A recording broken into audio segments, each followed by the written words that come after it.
Vous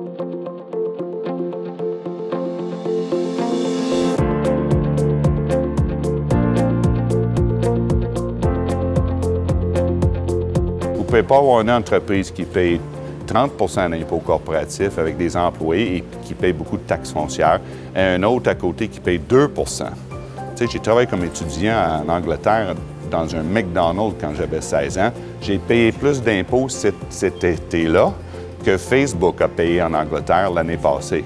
Mais au moins, disons les vraies affaires. Et demandons pas de dire « oui, Québec va tout changer », mais changer, c'est dur. Et parce qu'on est petit, je pense qu'on peut encore mener dans le monde.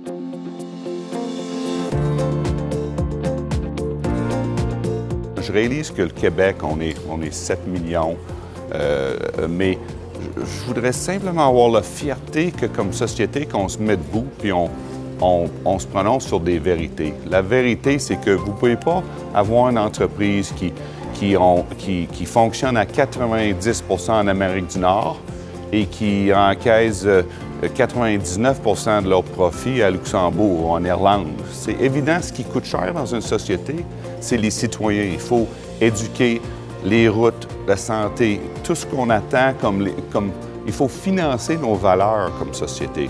Maintenant, on a vu l'habilité de délocaliser la fiscalité et à la base, ça enlève une source, une équité, et il faut compenser ailleurs en augmentant. J'ai très peur qu'on vit un cycle d'austérité-compression, et on essaie de comprimer les budgets et faire des choix. Il faut toujours faire des choix, ça coûte cher en société.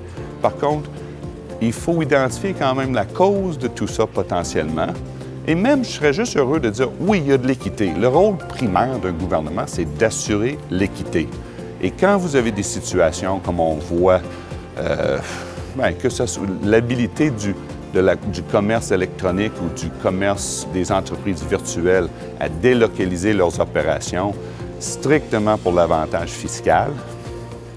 Mais, tu sais, hier, je suis à mon bureau, je suis en train de travailler très fort pour payer des impôts, pour mettre de l'asphalte sur une rue derrière mon bureau, et il arrive un camion de UPS qui livre 2 boîtes d'Amazon. Mais si vous voulez rouler sur les routes chez nous, vous ne pouvez pas prendre avantage et pas assumer la responsabilité. C'est simplement ça que je dis.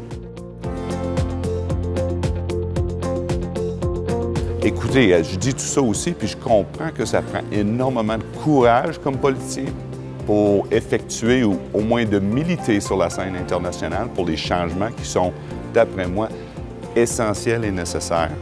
Donc, ce n'est pas un jugement, c'est simplement parlons des vraies affaires, constatons clairement l'impact que tous ces changements auront, pas juste sur la consommation, sur le commerce de détail, mais sur nos villes, sur nos enfants, sur nos aînés.